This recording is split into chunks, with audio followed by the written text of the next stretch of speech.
Welcome. In this lesson, we're going to look at extreme value theorem, and we have a couple of visitors for this lesson. Two visitors that have been helping me with Algebra 2, Melvin and Philippe. Right, so Melvin wanted to let you know that we have wanted to check out calculus for a long time. We are so excited. Felipe says that we've been helping Mrs. Mashagnon with trig lessons for Algebra 2 for over 10 years, and we think we're ready to learn some calculus.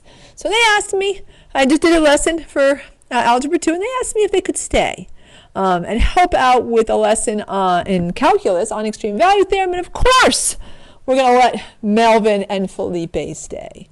All right, and I hope you enjoy them and they enjoy learning some calculus. All right, so let's look at extreme value theorem. All right, so we already did this one in class, so I'm going to skip off, obviously, over this one. And then let's take a look at the next one. So we have the same steps. You need to check out the function's continuous. All right, extreme value theorem is a theorem that requires continuity, and you must state that the function is continuous when you use extreme value theorem, or you can't. All right, so we have a polynomial function. Our function is continuous. Because polynomial functions are continuous everywhere. Some of these are in your notes, and I think some of these are actually already written in. So polynomial functions are continuous everywhere. If this is an AP test and there's a question and it says the function is continuous, then you say function, it's given that the function is continuous. All right? If it's a polynomial function or a sine function or something that's always continuous, then write in. The polynomial functions are always continuous. Right? You can't assume the reader knows anything. You have to explain it and make it clear. All right, so our function here is g of t equals 2t cubed plus 3t squared minus 12t plus 4. Our closed interval is 0, 2.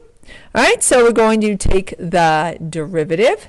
All right, so the derivative of 2t cubed plus 3t squared minus 12t plus 4 is, just power rule, 6t squared plus 6t minus 12. All right, and now we can factor. We can divide everything by the greatest common factor there. All of those are divisible by 6. That gives us t squared plus t minus 2. That's factorable. Multiplies to give us negative 2, adds to give us 1. That's going to be t plus 2, t minus 1. All right, most of these are going to be factorable, and actually it's a good practice to factor, and once you practice it, you'll get good at it, and probably make less errors than always trying to rely on a quadratic formula. And plus then you don't get good for factoring when we absolutely have to use factoring. All right, so now when we solve, we set t equal to 0. We have t equals negative 2 and t equals 1. Be careful. Make sure points are in your interval. All right, so negative 2 is not in the interval. So, of course, we have to throw that point away. If it's not in the interval, you can't use it. All right, we're on a closed interval. That one's not in our closed interval. But the other one is good. All right, so we can keep t equals 1. So I don't know why that box came. We can keep t equals 1, and then of course we always have our two endpoints. The two endpoints are 0 and 2. There we go. Trying to draw an arrow there to show which one's not in the interval. For some reason, that arrow just doesn't want to be there. All right, well, we're going to just forget all about that arrow. It'll never show up. All right, so we're going to evaluate the function at the critical points and the endpoints. All right, so we've got 3 candidates. Our 3 candidates are t equals 1. I don't know what it is with this board today. It's not wanting to write, although I wrote before. T equals 1, there it goes. T equals 1, t equals 0, and t equals 2. All right, so you just plug them into the original function. All right, that's what's going to tell you which is your most extreme point. But the only point that could be your extreme point is a relative max or min, or your endpoints. All right, so we evaluate 1, 0, and 2. All right, so g of 1, because this is g of t, g of 1 gives us negative 3, g of 0 gives us 4, g of 2 gives us 8. And so we can see that we have an absolute maximum value at 8. That's an endpoint. That's the largest, and an absolute minimum value at negative 3, and that was a critical point. And they won't always be one endpoint and one critical point. right? But those are the only candidates, right? Endpoints and critical points. All right, so that's all there is to this one. Let's take a look at the next one. There's just a few examples here. This one is not written in. So we want to determine if extreme value theorem applies. If so, find the extrema on f of x equals 2x minus 3x to the 2/3 power on the interval -8, 1. So first, we need to make sure that our function's continuous.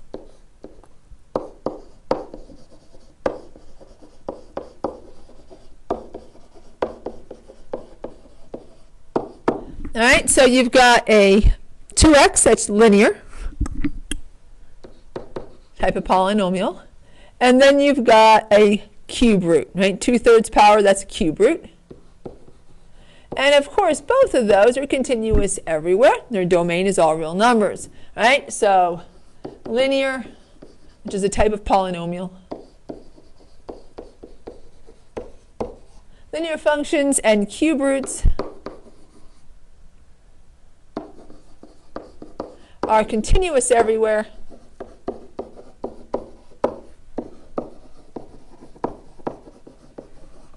And so are the compositions of these functions. So if you add them together, we're going to still have a continuous function. Compositions of these functions.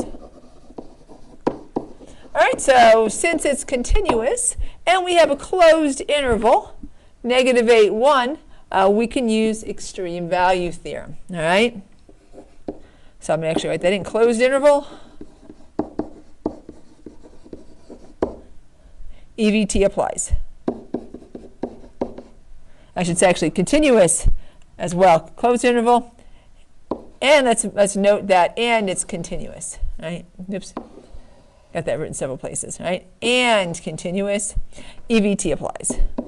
If either part was missing, we couldn't use extreme value theorem. All right, so we're going to take the derivative. Right? We have f of x equals 2x cubed minus 3x to the 2/3 power.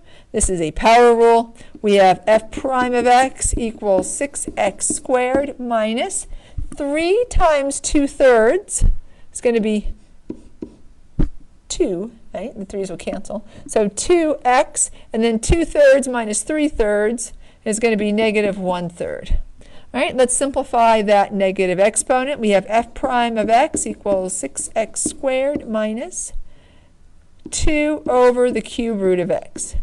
All right, we need to consider our critical points, or find our critical points. So we're going to set our function here equal to, or derivative equal to 0. All right, so we're going to set the derivative equal to 0. And solve. So we're looking for critical points. All right, so we have 0 equals 6x squared minus 2 over 3 square roots, or excuse me, 3. Oh, that's not 3. That's a cube root that's written too big. All right, so this is not 2/3. My cube root is kind of so big that it looks like that. So this is 2, and this is, let's try this again, cube root of x. And each time I wrote it, the 3 got bigger and bigger. So 2 cube root of x. How's that one look? Come on, we're waiting. There we go. And not as good as the one above it, but at least it looks a little bit more like a cube root than it did before. We'll add 2 over the cube root of x to both sides. All right, so we have 2 over, and actually I'm going to rewrite that as x to the 1/3.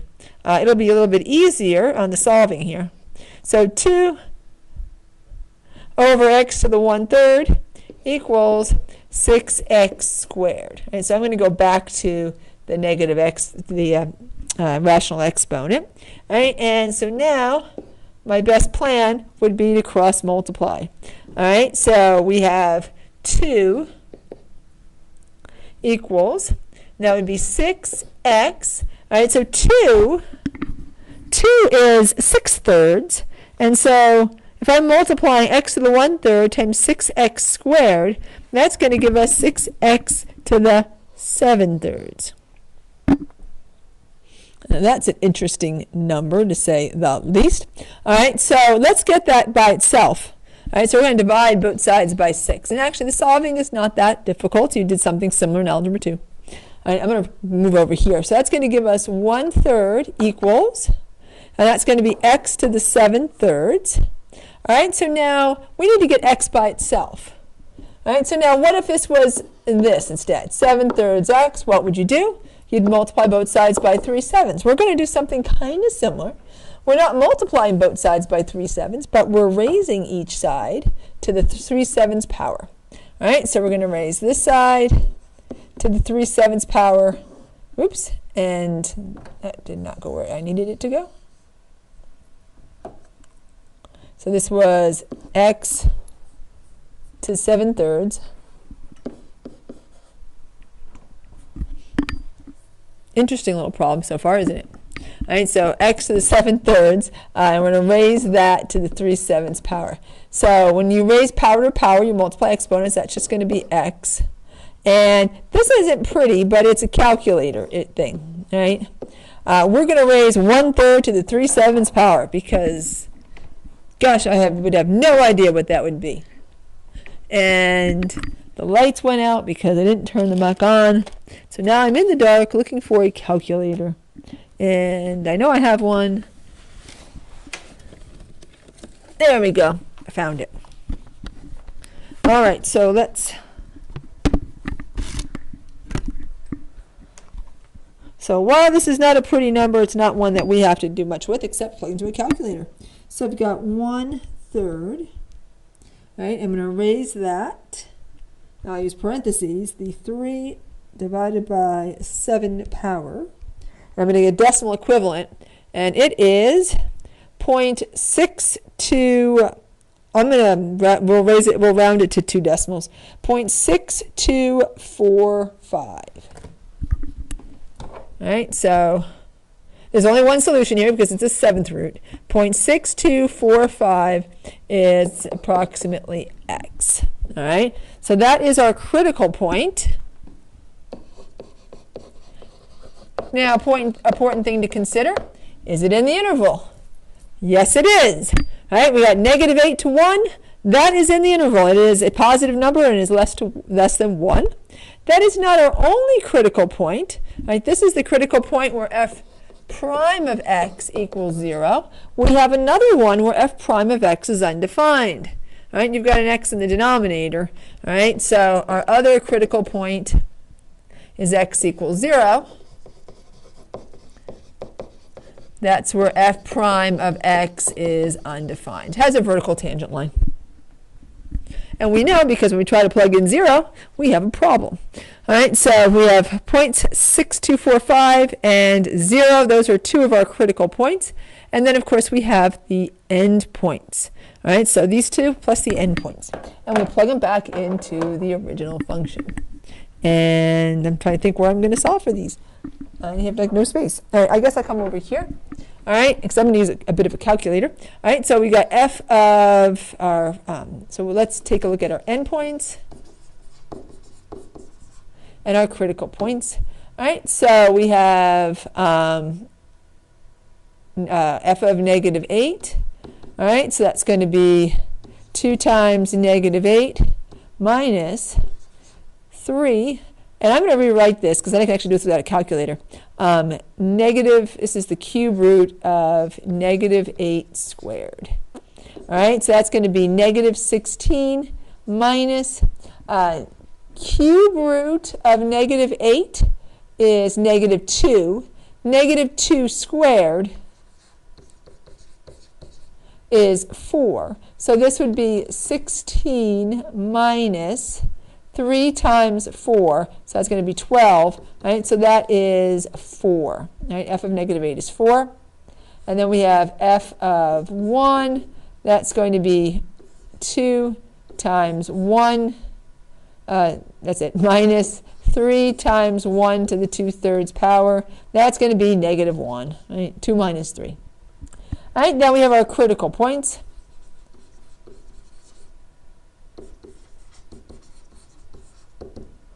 All right, and so I'll probably do 0 first. All right, so f of 0, of course, is 0. If I plug in 0 there, I'm going to get 0. I've got two x's.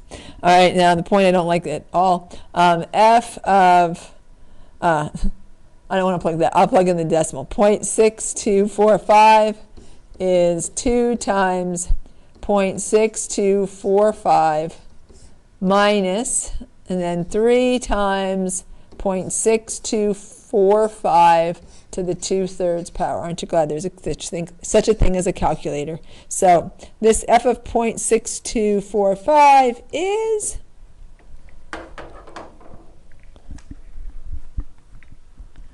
we've got 2 times 0.6245 plus, and then in parentheses, 3 times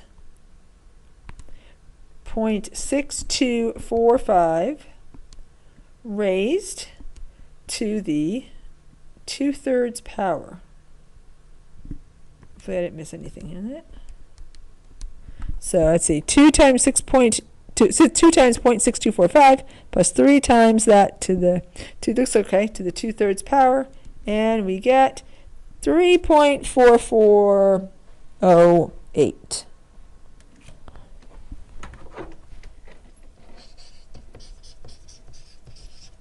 All right, so then let's evaluate who's our extreme points there. All right, so using EVT, we have a absolute max at, it's the endpoint, 4, that's it. Absolute max at x equals 4. And technically the point, at x equals, not 4, x equals -8. X equals -8. And technically that particular point would, of course, be -8, 4. And then an absolute min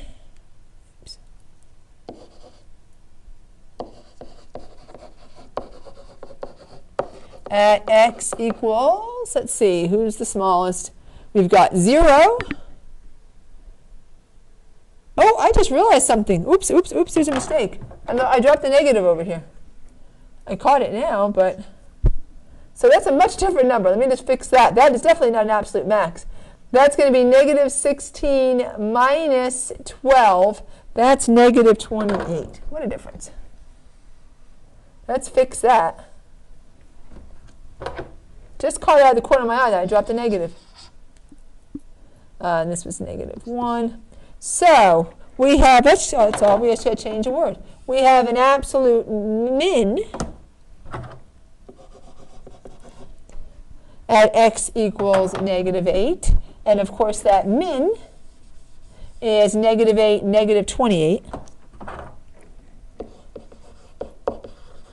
No problem there. And then we have an absolute max. Oh boy, I can't read that. It's been really slow on the erasing here. We got a -1, we got a 0. Ah, it wins. At x equals, I'll write the exact answer,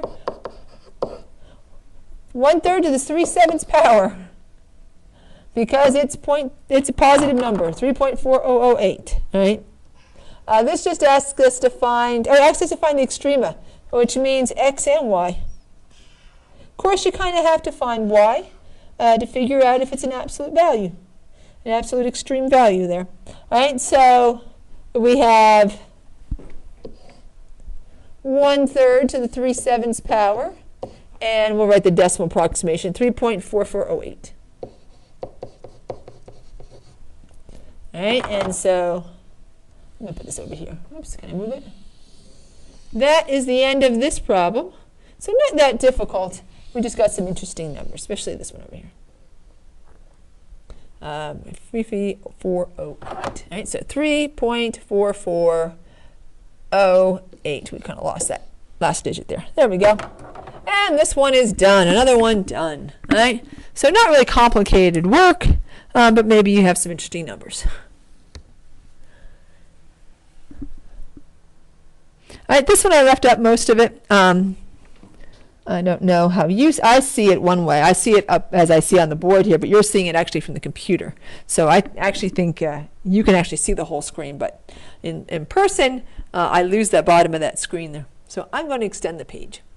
This one I have up because it's got enough of stuff here to do, and I also have a lot of it typed so that you would have the exact steps. So there's no point, and I may as well just have it all written up here. All right, so we wanted to determine if EVT applies. If so, find the extrema of f of x equals sine x minus cosine 2x on 0, 3 pi halves. So both sine and cosine are continuous function. All right, we're going to take the derivative, and this is just a straight trig function with a teensy-weensy little chain for the cosine 2x. So we have derivative of 2 sine x is 2 cos x, and the derivative of negative cosine 2x would be a negative minus a negative, so that's going to be a plus. You take the derivative of the outside, so the derivative of cosine blop is sine blop. Notice we keep the blop, and then we take the derivative of blop. The derivative of 2x is 2, and we like to put the 2 in front. That gives us our derivative of 2 cosine x plus 2 sine 2x. And so we can factor out a 2, right, and divide both sides by 2. We get rid of that. So we factor out a 2. We've got 0 equals 2 times cosine x plus sine 2x. And divide both sides by 2.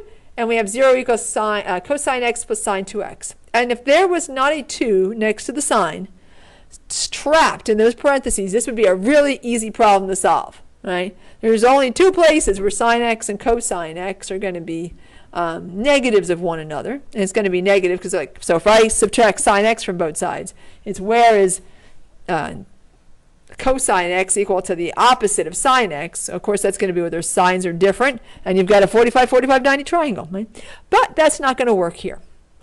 Because it's not sine x, it's sine 2x. So we're going to be solving a multiple angle equation. All right, so we begin by writing the equation so it involves functions of x rather than 2x, and then we can factor as usual.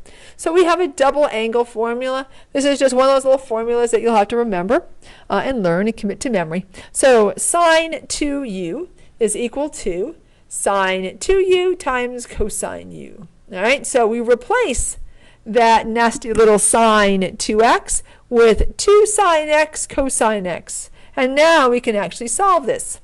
All right, so now we're going to solve a little bit different way. We're going to factor out a common factor. They both have a cosine x.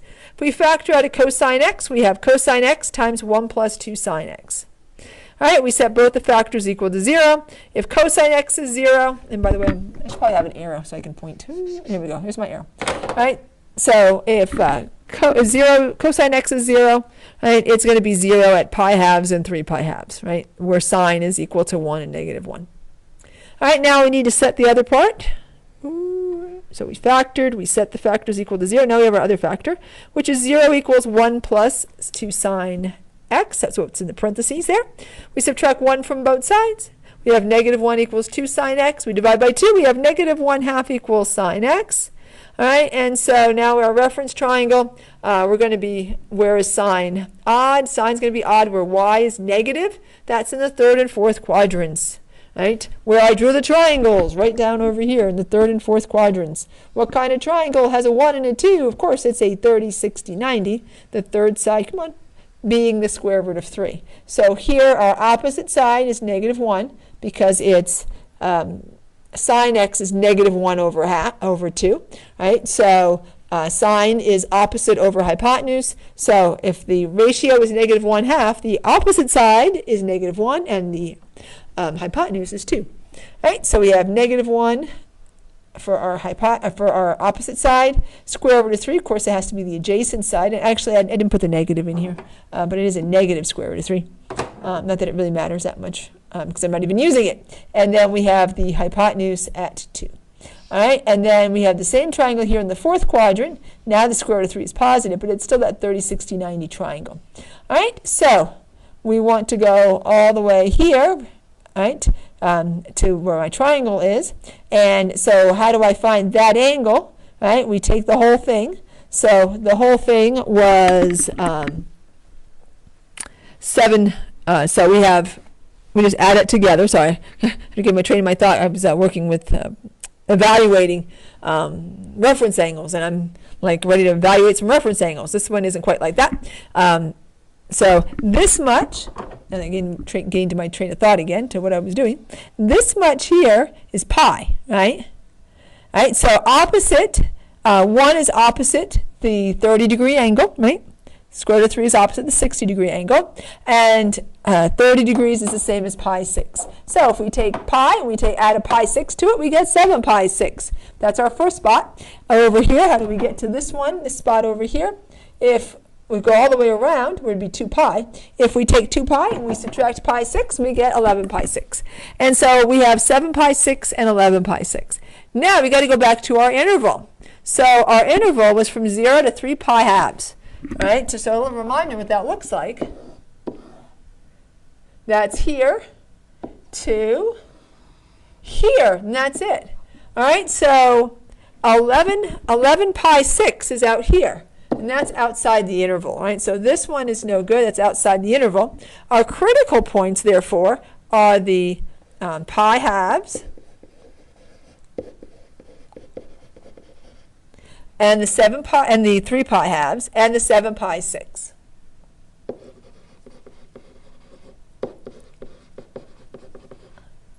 One of our critical points also happens to be an endpoint, the 3 pi halves, and so the last one is the 0. So we're going to evaluate this at 0, 3 pi halves, and 7 pi 6. I want to see if I gave myself space on the next page, or will I be cramming it on over here?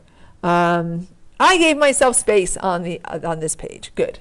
All right. So here is what we're evaluating. We're evaluating the pi halves, the 3 pi halves, the 7 pi 6, not the 11 pi 6, it's outside the interval, and then 0. And 3 pi halves, we just got that one twice. It's a critical point and an end point. Oh, isn't it special? All right, so here we did this. Here I had the same steps for the solving. So just head down to our evaluating here. So endpoints, we have 0, we have 3 pi halves, which is also a critical point, and then we have the 7 pi 6 and the pi halves. So if we plug in 0 back into the original function, which is not listed here at all, is it? All right, our original function was f of x equals, wasn't it sine x, no, is it minus cosine 2x. Remember it was 2 sine x, let me see. So it was f of x equals 2 sine x minus cosine 2x. Yeah, I thought there was a 2 in there. All right, so now we're just going to plug that in. The 0 and the 3 pi halves, the endpoints, and then the critical points. If we plug into 0, so sine 0 is 0, and 2 times 0 is still 0. So we get 0 minus 1, that's negative 1. If we plug in the 3 halves, I've got 2 sine 3 pi halves. Sine 3 pi halves is negative 1. And then I've got cosine times 2, 3 pi halves. All right, so the 2's are going to cancel. That's going to be 3 pi. Right, so here the 2's cancel. So 3 pi means we go around the circle once and keep on going until we get here, right? So that would be 3 pi's, because 2 pi's is one circle, and then we have one more pi. So on that 3 pi is the same as pi in terms of evaluating. It's going to be a negative 1. So we've got 2 times negative 1, negative 2 plus 1, that's negative 1. All right, so those are the same values.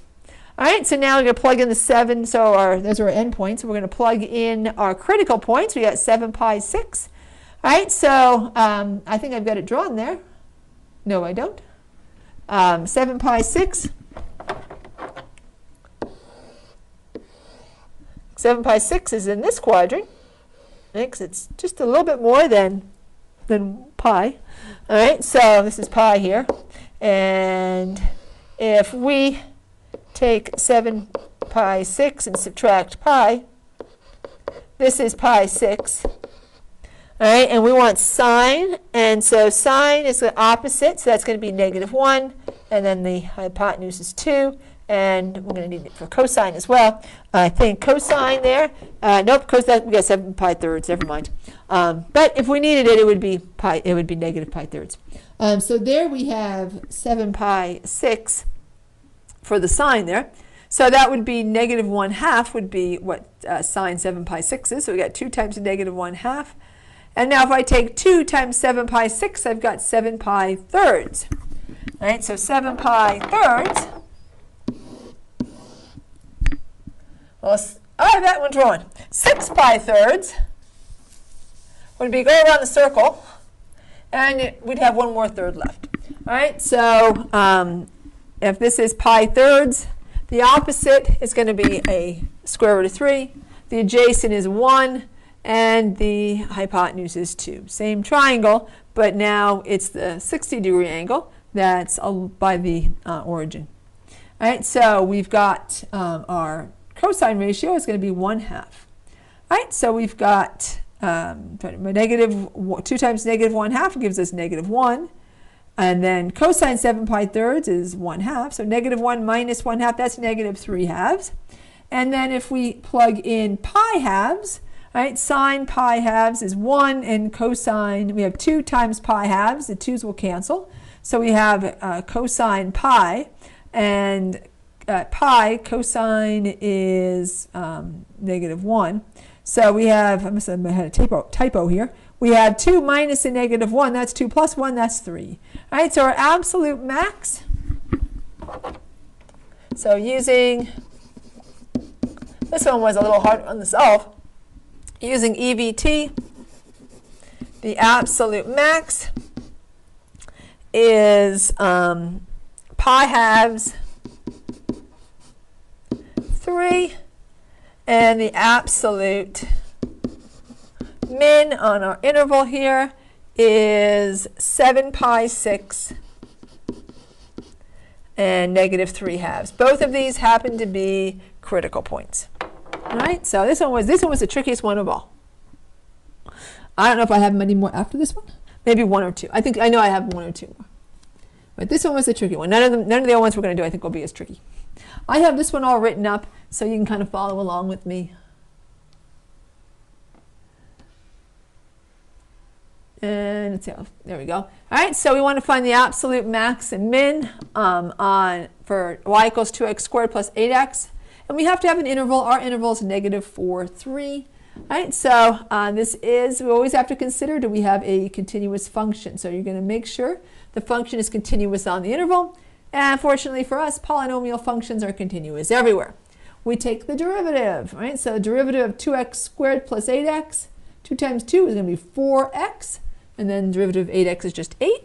We set a derivative equal to 0 and solve for x. Check to see if the derivative is undefined for any value in the interval to find critical points. All right, so remember our derivative is, our critical points are where our derivative equals 0 or where the derivative is undefined. 4x plus 8 is never undefined. It's polynomial. But we do have a place where we are 0. All right, so we set 4x plus 8 equal to 0. Subtract 8 from both sides, divide by 4, and -2 is our critical point. Let's get rid of this. All right, so now you just evaluate the endpoints and the critical points. All right, so you've got one critical point at -2, and you've got the 2 endpoints, -4 and 3. And I want to point out one thing. On an AP test, this is a good idea to show you considered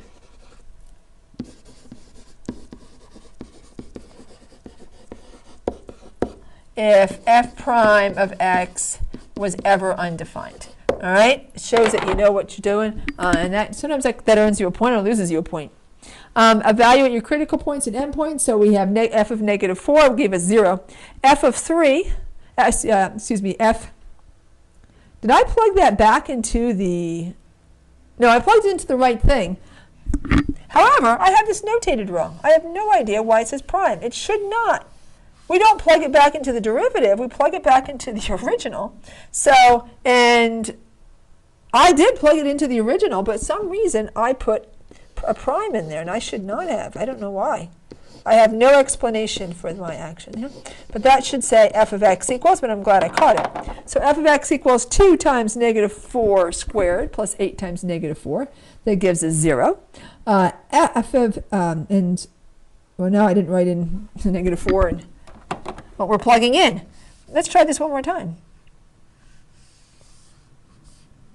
So this should say, we plugged in f of negative 4. So f of negative 4 equals f of 3 equals, and f of negative 2 equals. All right, so we plugged in negative 4, we got 0. We plugged in 3, we got 42. And we plugged in negative 2, we got negative 8. Our absolute maximum is 342. Absolute minimum, negative 2, negative 8. And we use extreme value theorem. All right, so this one is done. I think a lot of the next ones I have them all written up already. And, well, this one appears to be, no, different interval. Different interval. I'm just going to do this. All right, so, no, this is the exact same problem twice. Well, goodbye. With the typo in there, that was our last problem. All right, so there should not have definitely been a prime symbol. Just to be clear, when we are evaluating for extreme value theorem, we need the value of the function, so that's always going to be back in the original function, f of x. All right, our big takeaway here. So in order to use the extreme value theorem, we must have an interval, and the interval must be continuous on, and the function must be continuous on that interval. Let me say that again. So big takeaway, in order to use the extreme value theorem, we must have an interval, and the function must be continuous on that interval. If we don't have an interval, and or the function isn't continuous on the interval, then the function may or may not have absolute extrema, and we cannot use extreme value theorem to justify any extreme values. And we cannot use extreme value theorem. Okay. So if extreme values exist, follow these steps to find them. Step number 1, check that the function is continuous. Number 2, find all critical points of f of x that are in the interval a, b. This is bothering me. The rest of my sentence up there. Be careful to make sure critical points are on the interval. Don't forget to include values where f prime of x is undefined. And this is all in your notes for you. Step number 3, evaluate the function at the critical points and the endpoints. And step number 4, identify the absolute extrema. So extreme value theorem only applies to a function which has been restricted within an interval, meaning there are endpoints. Right, if we have no endpoints, we cannot use extreme value theorem. We can find other kinds of maxes and mins, relative max and mins, but if we want absolute max and mins, we need to use extreme value theorem, and we need a closed interval. All right, so in the next lesson, we're going to be learning about mean value theorem and Rawls theorem. And before we go, our friends wanted to stop by and say goodbye. So Melvin, that was really interesting. I feel so smart now learning calculus. I hope Mrs. Mashagna lets us come back to learn Rawls theorem and mean value theorem. This sounds like some important stuff. Mean value theorem? I hope no one's going to be mean to us. I think this mean is mean like an average. Well, good thinking there, Felipe. You are right. All right, no one would ever be mean to you. And I've enjoyed having you come and stay and learn some calculus, and I hope all of you have enjoyed coming and learning some calculus. And I'll see you in class for mean value theorem and Rawls theorem. And you never know, you just might see Melvin and Felipe wandering around in class as well, joining us. All right, bye for now.